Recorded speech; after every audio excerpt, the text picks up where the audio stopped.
காற்றும் நீரும் வானும் நெருப்பும் பொதுவில் இருக்குது, மனிதன் காலில் பட்ட பூமி மட்டும் பிரிந்து கிடக்குது. பிரித்து வைத்து பார்ப்பதெல்லாம் மனிதர் இதயமே, பிரித்து வைத்து பார்ப்பதெல்லாம் மனிதர் இதயமே. உலகில் பிரிவு மாறி ஒருமை வந்தால் அமைதி நிலவுமே, அமைதி நிலவுமே. நதியைப் போல நாமும் நடந்து பயன் தர வேண்டும், கடலை போலே விரிந்த இதயம் இருந்திட வேண்டும். வானம் போல பிறருக்காக அழுதிட வேண்டும், வாழும் வாழ்க்கை உலகில் நன்றாய் விளங்கிட வேண்டும், விளங்கிட வேண்டும். அற்புதமானவர்களே, எல்லோரையும் வணங்குவதில் நான் பெருமைப்படுகிறேன். இந்த அற்புதமான பதிவில் இந்த சிந்தனையோடு பாருங்கள். ஏன் நான் சொல்கிறேன்னா, வானம் போல பிறருக்காக அழுதிட வேண்டும், வாழும் வாழ்க்கை உலகில் நன்றாய் விளங்கிட வேண்டும். இந்த 2 வரிக்கும் பொருத்தமானவர் திரு புரட்சித் தலைவர் எம்ஜிஆர் அவர்கள். அவர் பாருங்கள், நதியைப் போல எப்படி உழைச்சிருக்கிறாரு. அந்த 70 வயதுக்குள்ளே எவ்வளவு உழைப்பு, எவ்வளவு ஒரு அசாத்தியமான அந்த உழைப்பு திறனை கொடுத்துருக்கிறாரு. எவ்வளோ விஷயங்களை வாழ்க்கையில் உள்வாங்கியிருக்கிறாரு, எவ்வளோ விஷயங்களை வெளிப்படுத்தியிருக்கிறாரு, என்ன மாதிரி ஒரு வாழ்க்கையை வாழ்ந்திருக்கிறாரு. நினைக்க நினைக்க நினைக்க நினைக்க வியத்தகு ஒரு வியப்பு மேலிடுகிறது. அந்த வகையில் இன்றைக்கி நான் ஒரு அற்புதமான ஒரு கேரக்டரை பற்றி சொல்ல போகிறேன். அவங்க உங்களுக்கு தெரியும், காந்தாவா நடித்தவங்க ரத்த கண்ணீரில் எம்என் ராஜம். அவங்க 2005 ஒரு அற்புதமான படம், ஒரு பெரிய வெற்றி படத்தில் பணிபுரியக்கூடிய ஒரு நேரம் வந்தது. நான் தான் போய் பேசினேன். வந்தாங்க. பிரசாத் ஸ்டுடியோவில் நடக்கிற போது அப்போ சாலிகிராமத்தில் என் வீடு பக்கத்துலேயே இருந்தது. அப்போ அங்கேருந்து என் வீட்டில் காஃபி சாப்பிட்டு என் பிள்ளைகளுக்கெல்லாம் ஆசீர்வாதம் பண்ணிவிட்டு 2005 அந்த வருஷம் ஆசீர்வாதம் பண்ணிவிட்டு ரொம்ப வியத்தகு அன்பை காட்டி எங்களை ஆசீர்வாதிச்சுட்டு போனாங்க. இப்போவும் அந்த அம்மா இருக்கிறாங்க. ஏஎல் ராகவன் அவங்களுடைய ஹஸ்பண்டு, அவங்களுக்கு பிள்ளைகள்லாம் இருக்கிறாங்க. அந்த அம்மா சினிமா நடிகைகளில் பண்டரி பாய்க்கு அடுத்து நான் பார்த்த அந்த குணவதி அந்த அம்மா. அதாவது எதுக்கு சொல்கிறேன்னா, அந்த அம்மா சில விஷயங்களை பகிர்ந்துக்கிட்டாங்க, நிறைய அதெல்லாம் வெளிக்கூட சொல்லியிருக்கிறாங்க. அப்போ நான் இயல்பாகவே எல்லார்ட்டையும் பகிர்ந்துக்கிறதால நான் கேட்கும்போது அவங்க நிறைய பேசுவாங்க. அந்த இடைவெளியில், அந்த படப்பிடிப்பு இடைவேளையெல்லாம் பேசுவாங்க. அப்போ நான் எம்ஜிஆரை பற்றி பேச்சு வரும்போது அவர் சொன்னாங்க, ஆரம்பத்தில் நான்லாம் முதல்ல பழகினதே டிகேஎஸ் நாடகக்குழு அண்ணாச்சின்னு சொல்லுவாங்க. டிகே சண்முகம், டிகே பகவதி எல்லாம் தெரியும். அந்த சண்முகம் அண்ணாச்சியினுடைய நாடக ஒத்திகை எங்கே நடக்குன்னா, லாய்ட்ஸ் ரோடு ராயப்பேட்டையில் 1949-48களில் அங்கே தான் அவருடைய வீட்லேயே, அங்கே லாய்ட்ஸ் ரோடு தான் வீடு இருந்ததா டிகேஎஸ் அண்ணாச்சி, சண்முகம் அண்ணாச்சி. அந்த வீட்டில் தான் அந்த ஒத்திகை நடக்குமா. 9:30 மணிக்கு ஆரம்பித்தாங்கன்னா இரவில் 1 மணி தான் முடிப்பாங்களாம். அப்போ அதே லாய்ட்ஸ் ரோடில் திரு எம்ஜிஆர் அவருடைய வீடு இருந்ததால் அங்கேருந்து ஒத்திகை கவனிக்க வருவாராம், நடிக்க வரலையாம். அவர் நான் நடிகர் ஆகிட்டார், ராஜகுமாரி அந்த நேரத்தில் எடுத்துகிட்டு இருக்கிறாங்க. அப்படி இருந்து கூட ஒரு 10 மணிக்கு வந்தார்னு வச்சுக்கோங்க, 1 மணி வரைக்கும் உட்காந்து கவனிப்பாராம். அப்படி தான் எம்என் ராஜம் அம்மாவுக்கும் எம்ஜிஆருக்கும் பரிச்சயமாச்சான். நாளடைவில் பார்த்திங்கன்னா அடிக்கடி சந்திக்கக்கூடிய நேரம் வந்தது. அந்த சமயத்தில் தான் அப்படியே வரும்போது 1956-57களில் பார்த்திங்கன்னா திருடாதே படம் அப்போ மறுபடியும் எடுக்கப்படுது. திருடாதே படத்தில் சரோஜாதேவி நடிக்கிறாங்க. அந்த படத்தில் பார்த்திங்கன்னா இந்த அம்மா வில்லி வேஷம், அதாவது ஓ மை பாலுன்னு ஒரு பாட்டு இருக்கும். அதாவது ஒரு வில்லி வேஷம் நடிச்சுக்கிட்டே அந்த படம் அந்த படத்தில் நான் நடித்தேன். அதுக்கப்புறம் எனக்கு ஒரு பெரிய எம்ஜிஆர் கூட நடித்தது நாடோடி மன்னன், உங்களுக்கு எல்லாம் தெரியும். அந்த படம் பாருங்கன்னா 3 ஹீரோயின், ஒன்று பானுமதி அம்மா, 2வது சரோஜாதேவி அம்மா, இவங்க 3வது ராணியாக இருப்பாங்க. ஒரு அற்புதமான அந்த காட்சி ஒன்று இருக்கும். நாடோடி மன்னனா வந்துடுவான். அந்த மன்னனா வந்தது மனைவிக்கு தெரியாது, அதாவது அந்த மன்னனுடைய மனைவியாக ராணி நடிக்கிற எம்என் ராஜுக்கு தெரியாது. ஒரு சமயத்தில் நெருங்கி போகும்போது விலகி போவார் அந்த நாடோடியாக இருக்கிற மன்னன். அப்படி போகும்போது, ஏன் என்கிட்ட அன்பாக பேச மாட்டேங்கிறீங்க, ஏன் என்கிட்ட சந்தோஷமாக பேச மாட்டேங்கிறீங்கன்னு இந்த அம்மா வருத்தப்படும் போது, ஐயோ ராணி, நான் உன்னுடைய உண்மையான மன்னன் இல்லை, நான் நாடோடி மன்னன் அங்கே வந்திருக்கிறேன் அப்படின்னு உடனே அந்த அம்மாவுக்கு ஷாக்கு. சொன்ன உடனே, நான் சொல்கிறத நீ நம்புவியா சகோதரி அப்படின்னு இவர் கேட்பார். கேட்ட உடனே, என்னென்னா அப்படி கேட்குறீங்க, நான் மட்டும் இல்லைண்ணா, இந்த நாடே உங்களை நம்பித்தானே ஆகணும் அப்படின்னு ஒரு அற்புதமான டைலாக் அதில். அதாவது, நான் சகோதரி என்ன நான் சொல்கிறத நீ நம்புறியான்னு கேட்கும்போது, நான் மட்டும் இல்லைன்னா இந்த நாடே உங்களை நம்பித்தானே ஆக வேண்டும் அப்படின்னு சொல்லி ஒரு டயலாக் இருக்கும். அந்த டயலாகை நான் பேசும்போது தியேட்டரில் அப்படியே ஃபுல்லாக கரை ஒளி எங்கே பார்த்தாலும் அடிக்கும். அந்த நிற்கிறதுக்கு அவ்வளோ நேரம் ஆகும். இதெல்லாம் அந்த காலத்தில் எங்களுக்கு ஏற்பட்ட ஒரு பெரிய சுவாரஸ்யமான நிகழ்ச்சி. அதுக்கப்புறம் பார்த்திங்கன்னா அப்போவே நாடோடி மன்னன் வந்து சிறப்பாக 100 நாள் வெற்றி விழா வரும்போது இங்கே தான் மூர் மார்க்கெட் பக்கத்தில் ஒரு SIAA திடல் ஒரு திடல் இருந்தது. அந்த திடலில் தான் எங்களுக்கு 100ஆவது நாள் விழா வச்சாங்க. அது மட்டும் இல்லை, எல்லாருடைய தேட்டருக்கு முக்கியமான தேட்டர்களுக்கெல்லாம் 3 ஷோவும் போவாங்களாம். அந்த மாதிரி சொல்கிறாங்க, நன்றி சொல்கிறதுக்காக போவோம், ரசிகர்களுக்கு நன்றி சொல்கிறதுக்காக. ஏன்னா வெற்றி விழா ஆக்கினவங்க அவங்க தானே, அவங்க நன்றி சொல்கிறதுக்காகவே அந்த 3 ஷோவும் விடாமல் முக்கியமான தேட்டர்களெல்லாம் நாங்கள் போவோம். அப்போல்லாம் எம்ஜிஆர் வாழ்க வாழ்கங்கிற கோஷம் அப்போவே அப்படியே உலகமே மறைகிற அளவுக்கு அந்த கோஷம் இருக்கும். அப்படியே அந்த காலத்தில் வளர்ந்தார் அவர். அதுக்கப்புறம் பார்த்திங்கன்னா அந்த நாடோடி மன்னனுடைய வெற்றிக்கு அப்புறமா அந்த வெற்றியில் கூட ஒரு முக்கியமான விஷயம் சொல்கிறார்.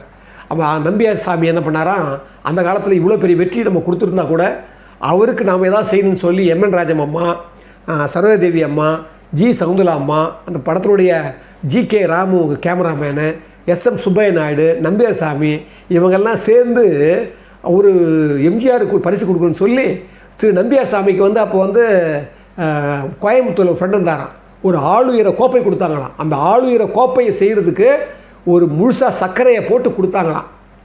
அது வந்து சொன்னாங்க அந்த அம்மா. அதில் நாங்கள்லாம் பார்ட்டிசிபேட் பண்ணோம். அது எங்களுக்கு சந்தோஷமாக இருந்தது. இப்படியே இவங்க கொஞ்சம் கொஞ்சமாக போயிருக்கிறாங்க. பாருங்கள், அந்த அம்மா சொல்கிறாங்க எம்ஜிஆருடைய குணத்தை.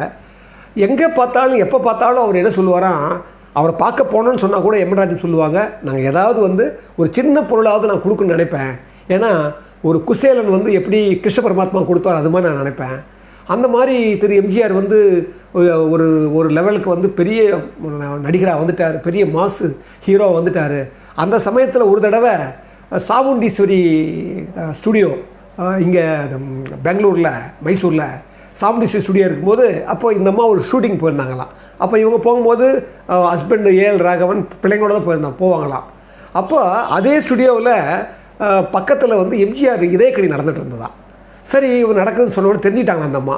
சரி, அண்ணனை பார்க்கணுன்னு சொல்லி என்ன பண்ணாங்களாம், மறுநாள் உடனே என்ன பண்ணாங்களாம், ஈஸ்ட் வெஸ்ட்டுன்னு சொல்லி ஒரு பெரிய ஸ்டார் ஹோட்டலுக்கு தான் அங்கே பெங்களூரில். அந்த ஹோட்டலில் போய் என்ன பண்ணாங்களாம், இவங்க ஹஸ்பண்டோட சேர்ந்துக்கிட்டு பிள்ளைகளை கூப்பிட்டுக்கிட்டு போய் போகிறதுக்கு முன்னாலே அவங்க என்ன பண்ணாங்களாம், கமர்ஷியல் சீட்னு ஒன்று இருக்குமா பெங்களூரில், அந்த கமர்ஷியல் சீட்டில் போய் ஒரு கொடையை வாங்கினாங்களாம். அந்த கொடையை வாங்கினா அது எப்படின்னா, அந்த கொடையை எடுத்து பார்க்குறாங்களாம், பிரிக்கும் போதே அது வந்து விரியும் போதே என்ன ஆகுமா, பேட்டரியில் ஒரு ஃபேன் இயங்குமா. அதாவது மேலே வந்து நிழல் கொடுக்கும், உள்ளே இருக்கிற அந்த ஃபேன் என்ன பண்ணும், இவருக்கு வந்து விசிறியை கொடுக்கும், அதாவது காற்றை கொடுக்கும்.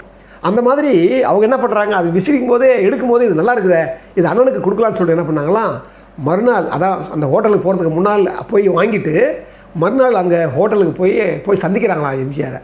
வாமா உட்காருமான்னு சொல்லி ரொம்ப வரவேற்கிறாராம். ஹஸ்பண்ட் எல்லாம் வச்சு பேசிகிட்டு இருக்கிறான். இது என்னம்மா பெருசாக இருக்குது அப்படின்னாராம். ஒரு பெட்டியில் போட்டு கொடுத்தாங்களாம். அண்ணே நீங்களே திறந்து பாருங்கண்ணே அப்படின்னாராம். திறந்து பார்த்தா அதே மாதிரி காற்று வந்து தான், ஃபேன் வந்து தான். என்னம்மா இது புதுசாக இருக்குது, எங்கே வாங்கினேன் அப்படின்னாராம் எம்ஜிஆர். அண்ணே இங்கே தானே கமர்ஷியல் சீட்டில் நேற்று நான் வாங்கினேண்ணே உங்களுக்காக அப்படின்னா. என்னம்மா இது எப்படிம்மா வாங்கணும்னு தோணுச்சு உனக்கு எனக்குன்னு அப்படின்னு சொல்லிட்டு அதிசயமாக கேட்டாராம். உடனே அந்தம்மா சொன்னாங்களாம், இல்லைண்ணே நீங்கள் வந்து முன்ன மாதிரி இல்லை, இப்போ நீங்கள் அரசியலில் வர போயிட்டீங்க, நிறைய வந்து பொதுக்கூட்டம் பிரச்சாரம்னு போகிறீங்க, வேகாத வெயிலில் போகிறீங்க, அந்த வெயிலேருந்து ஒரு நிழல் கொடுக்கும், அது மட்டும் இல்லை வேர்வை அது அதிகமாக வராதுன்றதுக்காக நான் இதை வாங்கினேன்னு சொல்லி கொடுத்த உடனே ரொம்ப சந்தோஷப்பட்டு ரொம்ப ரொம்ப வெரி ஹாப்பிம்மா. சபாபதி சொல்லி அவருடைய உதவியாளர் கூப்பிட்டாரா எம்ஜிஆர். கூப்பிட்டு, சபாபதி நாமெல்லாம் வெளிநாடுகள்லாம் போகிறோம், ஆனால் பாரு எப்போவாவது நமக்கு தோணுச்சா, இங்கே பாருங்கள் ராஜமயம் வந்துருக்குது, என்ன இதை பத்திரமா வைங்கன்னு சொல்லிட்டு என்ன பண்ணாராம், வைக்க சொல்லிவிட்டு அவங்க பிள்ளைகள் குழந்தைங்களாம் வந்தாங்க பாருங்கள், அவங்களுக்கெல்லாம் பெரிய பெரிய பார் சாக்லேட் அதெல்லாம் அவங்க கொடுத்து என்ன பண்ணாராம், எல்லாரையும் உபசரித்து அனுப்பிச்சிட்டு சொல்கிறாங்க அந்த அம்மா.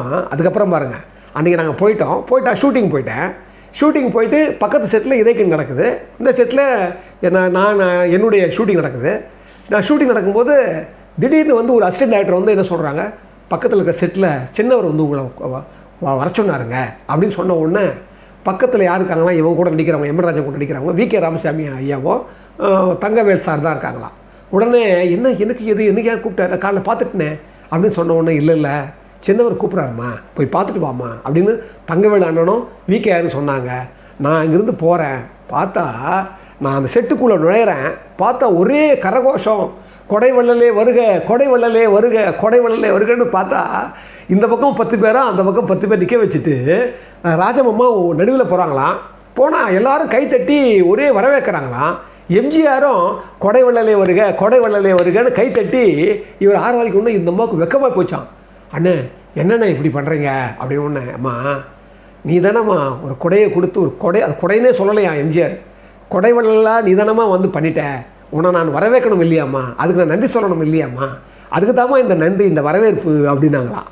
அப்போ சொன்னாங்களாம் அந்த அம்மா, நீங்கள் தானே பணத்தை வந்து கொடுத்து எல்லாருக்கும் வாரி கொடுத்து சிவந்த கரமாக இருக்கிறீங்க, நீங்கள் உச்சிட்டு என்ன சொல்கிறீங்களே நான் சொன்ன உடனே அதுதான் எம்ஜிஆர் சொன்னாரா, இல்லைம்மா நீ வந்து கொடை கொடுத்துருக்குற, கொடைனே சொல்லலையா எம்ஜிஆர், அதை நம்ம சொல்கிறாங்க சொன்னாங்க, கொடைனே சொல்லலை கொடைனே தான் சொல்லிட்டுருந்தாங்க, நீ கொடை வள்ளல்மா உண்மையிலேயே அப்படின்னு சொல்லி என்ன பண்ணாங்களாம், அது கொடுத்துட்டு பேசிட்டு வந்தாங்களாம்.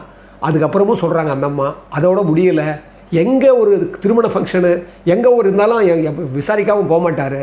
ஒரு முறை நாங்கள் வந்து சிஎம் ஆகிட்டார், சிஎம் அது இடைக்கணிக்கு அப்புறம் சிஎம் ஆகிடுறாரு, 75 நடந்த ஷூட்டிங் அது, 77 சிஎம் ஆகிடுறாரு. நான் எங்கள் வீட்டில் எல்லோரும் போனோம் ஏகப்பட்ட விஐபி கூட்டம், பார்க்கவே முடியல. அவர் எம்ஜிஆர் வெளியே வராரு, இப்படா பார்க்க போகிறோம்னு நினச்சிக்கும் போது திடீர்னு என்ன தோணுச்சு, அண்ணே அப்படின்னு நான் கூப்பிட்ட உடனே எம்ஜிஆர் திரும்பி பார்த்துட்டு, என்ன இது எங்கள் நாடக ஜாதி குரலாக இருக்குதே அப்படின்னு சொல்லி திரும்பி பார்க்குறாரு.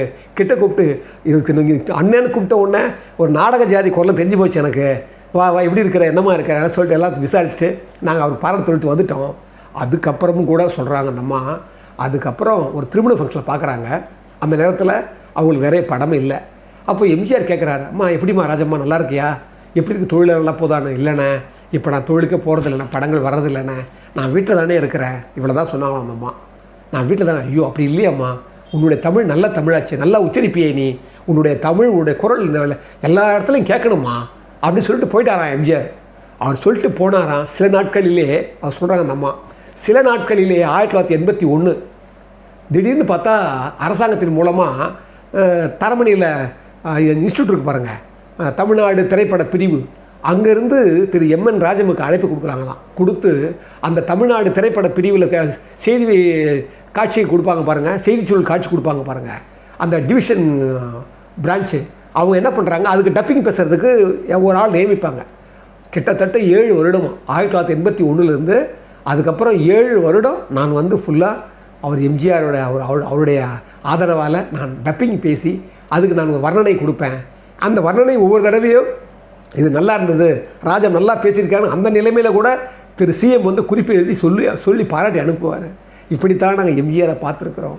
அவர் அப்போ சொன்னாராம், அந்த அம்மா சொன்னாங்க, நான் வந்து அந்த ராமாவரம் தோட்டத்தில் பார்த்தேன் பாருங்கள், பார்த்து விஐபிஸாக இருக்குது பாருங்கள், அண்ணேன்னு கூப்பிட்ட பாருங்கள், அந்த கூப்பிட்டு கிட்ட வந்த உடனே அவர் சொன்னார் பாருங்கள், நாடக ஜாதியுடைய குரலாக இருக்கேன்னு சொல்லி பார்த்துட்டு திரும்பி பார்த்தேன்னு சொல்லி உடனே சும்மா இல்லையா எம்என் ராஜத்தை பார்த்துட்டு இவர் எம்ஜிஆர் அங்கே இருக்கிற விஐபிஸ் எல்லோரும் கிட்ட கூப்பிட்டு, இந்தம்மா தான் நான் மட்டும் இல்லைண்ணே, இந்த நாடே உங்களை நம்பித்தானே ஆக வேண்டியிருக்கு அப்படின்னு சொன்னாங்க. அந்த வசனம் பழிச்சுது பாருங்கன்னு சொல்லி அந்த மற்றவங்க முன்னால் பாராட்டினார் எம்ஜிஆர். அது ரொம்ப நிகழ்வோடு குறிப்பிட்டாங்க. இதுதான் எம்என் ராஜம். அவங்க பாருங்கள், அவங்க சொல்கிறாங்க, எம்ஜிஆருடைய அதே மாதிரி அவருடைய படங்கள்னால் நாங்கள் மகிழ்ச்சியாக ஒத்துக்குவோம். ஏன்னா நல்ல சம்பளம் கிடைக்கும், நல்ல சாப்பாடு கிடைக்கும், நல்ல மரியாதை கிடைக்கும். அது மட்டும் இல்லை, படம் முடிகிற தருவாயில் என்ன பண்ணுவார், எம்ஜிஆரே ஃபோன் பண்ணுவாராம். ஃபோன் பண்ணி, ராஜம் உங்களுக்கு வர வேண்டிய பணமெல்லாம் பாக்கிய வந்துருச்சான்னு கேட்பார். நான் சொல்லுவேன், இல்லைண்ணே இந்த கொஞ்சம் வர வேண்டியது இருக்குன்னு. அப்படியா, சரிம்மா நாளைக்கு வந்துடும் அப்படின்னு சொல்லுவார். அவ்வளோதான். பார்த்தீங்கன்னா ஒரு ப்ரொடக்ஷன் மேனேஜரோ இல்லை ப்ரொடியூசரே கூட வருவாங்க சில படங்களுக்கெல்லாம். அவங்க கொடுத்து அமைச்சு அவர் வந்து அந்த பணத்தை மொத்தமாக கொடுத்த பிறகு தான் நிம்மதியாக இருக்குமா. எம்ஜிஆர் தனக்கு சேர்ந்த எந்த ஒரு டெக்னீஷியனோ எந்த ஒரு நடிகர்களோ வந்து முழு சம்பளத்தை வாங்கணுன்ற எண்ணம் அதிகமாக உடையவர் எம்ஜிஆர்னு சொல்லி அந்த மாதிரி சொல்லிக்கிட்டே போனாங்க. நான் ஏன் குறிப்பிடுறேன்னா பாருங்கள், இன்றைக்கி இருக்கிற உலகத்தில் இன்றைக்கி எத்தனையோ படங்கள் ஓடுது, 200 கோடி வாங்குறாங்க, 150 கோடி வாங்குறாங்க நடிகர்கள் எல்லாம். இப்போ மறுபடியும் அந்த நடித்த நடிகர்களுக்கே போய் நன்றி சொல்லணுங்கிற அந்த உத்தியே போயிடுச்சு. நன்றி சொல்லணுன்றது பாருங்கள், நேரடியாக போய் தியேட்டர்களுக்கெல்லாம் போய் நேரடியாக நன்றி சொல்லி அவங்க மேலே பாராட்டு தெரிவித்து அவங்களுக்கு நன்றி தெரிவிக்கிற எண்ணமே போயிடுச்சு. சினிமாவுடைய அந்த சின்ன சின்ன பண்புகளெல்லாம் ஒழிஞ்சு போயிடுச்சு. அதனால தான் திரு எம்ஜிஆர் அவர்களை நான் ஏன் திருப்பி குறிப்பிடுறேன்னா, சிலர் வாழ்க்கையில் நம்ம வாழ்க்கையில் யாராவது சில பேர் தான் பாதிப்பாங்க. ஆனால் எம்ஜிஆர் எல்லாருடைய வாழ்க்கையிலும் பாதிச்சிருக்கிறார். அதுதான் இங்கே ஸ்பெஷாலிட்டி. எம்ஜிஆர் வந்து சக நடிகர்கள், சக டெக்னீஷியன்கள், சக உயிர்கள், சக ஜீவன்கள், சக பர்சன்ஸ் எல்லாருமே ஏதோ ஒரு வகையில் பாதிச்சே இருக்கார். அதனால தான் நான் கொஞ்சம் கொஞ்சமாக யோசித்து நான் என்கிட்ட பேசுறது கொஞ்சமாக இருந்தால் கூட அவங்க என்ன பேசியிருக்கிறாங்க அப்படிங்கிற அந்த விஷயங்கள் தகவலெல்லாம் வச்சுருந்து இதெல்லாம் நான் ஏன் உங்களுக்கு எடுத்து சொல்கிறேன்னா, பண்பு சார்ந்த வாழ்வியலில் நம்ம இன்றைக்கி பாருங்கள், இன்றைக்கி காசாவில் அகதிகள் அந்த அந்த அந்த அந்த உணவு வாங்கிறதுக்கு தவிக்கிறாங்க. அந்த தவிக்கிற அந்த மக்கள் மேலேயே சுடுறாங்க. 20 பேர் 21 பேர் குழந்தைகள் பெண்கள் சாகிறாங்க. 7 மாதமாக அந்த காசா பகுதியிலேயே அந்த சாப்பாடு கொண்டு கூட போகிறதுக்கு தடுக்கிறாங்க. எவ்வளோ பிரச்சனைகள் வருது. உக்ரைனில் பாருங்கள், இன்னும் வந்து அங்கே அந்த போர் போயிட்டு தான் இருக்குது. நான் இப்போ கூட சமீபத்தில் நம்ம நாட்டுடைய சகோதர நாட்டிலே 2 நாள் நல்ல வேளை இறைவன் வந்து அதை முடிச்சிட்டாரு. இல்லைன்னா அதனுடைய வீரியமும் அதனுடைய நஷ்டமும் என்ன ஆயிருக்குமே சொல்ல முடியாது. இந்த மாதிரி சமயங்கள் எல்லாம் இங்கே பாருங்கள், பெங்களூரில் நேற்று வந்து பார்த்திங்கன்னா அந்த ஆர்சிபி வந்து கொண்டாடுறதுக்கு 11 பேர் இறந்துட்டாங்க. எவ்வளவு இதை படிக்கிற போது, இதை கேட்கும்போது நாம் வந்து எங்கே இருக்கிறோமே தெரியலை. பாருங்கள், ஒரு நாடு சார்ந்த ஒரு விளையாட்டு கிடையாது அது பார்த்திங்கன்னா அதை வந்து ஒவ்வொரு முறையும் 74 போட்டி 84 போட்டின்னு கரெக்டாக அது பார்த்திங்கன்னா பிள்ளைகளெல்லாம் வந்து SSLC +2 படிக்கிற நேரத்தில் தான் அந்த IPL வருது. இதையும் பல தடவை சொல்லி பார்த்துட்டோம். நாட்டினுடைய தன்மையையும் நாட்டினுடைய மக்களுடைய வாழ்வியலையும் நம்ம புரிஞ்சிக்காமலேயே சில சமயங்களில் பாருங்கள், இப்போது ஜாக்கி சான் அந்த நடிகர் வந்து 3400 கோடி கொடுத்தார். ஏழைகளுடைய கல்விக்கும் ஏழைகளுடைய வாழ்வியலுக்கும் 3400 கோடி வந்து அந்த ஃபண்டை கொடுக்குறாரு. அந்த மாதிரி நல்ல விஷயங்களும் நடக்குது. அது மாதிரி ஏன்னா இந்த உலகத்தில் வசை என்ப வையத்தார்க்கெல்லாம் இசை என்னும் எச்சம் பெறாவிடின்னுவார் புகழில் விற்பார் 24வது அதிகாரம். வசை என்ப வையத்தார்க்கெல்லாம்ன்றார். ஏன் யாருக்கு இது வந்து இந்த இகழ்ச்சியை கொடுக்கும் தெரியுமா? இந்த உலகத்தில் இருக்கிறவங்களுக்கு இசை என்னும் எச்சம் பெறாவிடின், ஒரு புகழோடு வாழணும், புகழை வாழ்விக்கிற அளவுக்கு மற்றவங்க வாழ்க்கையில் நம்ம இருக்கணும் அப்படின்னு நினைக்காதவங்கெல்லாம் வசை, அவங்கெல்லாம் இகழ்ச்சியானவங்க, இகழானவங்க, இந்த வையத்தில் வாழறதுக்கு அவங்க ஜீவிதம் செய்வதற்கான தகுதி இல்லாதவங்கன்னு சொல்லி ஒரு அற்புதமான குரலை கொடுக்குறாரு. அந்த வகையில் திரு எம்ஜிஆர் பாருங்கள், அவரை பற்றி யாரை பேசினாலும் எதை பேசினாலும் ஒரு தகவல் வந்துகிட்டே இருக்குது. அப்படி இன்றைக்கி அவரை இந்த இவ்வளோ நேரம் பொறுமையாக அவருடைய அந்த பதிவை நீங்கள் கேட்டவங்க எல்லோரையும் வணங்குவதில் நான் பெருமகிழ்ச்சி அடைகிறேன். அற்புதமானவர்களே, எல்லோரையும் வணங்குகிறேன்.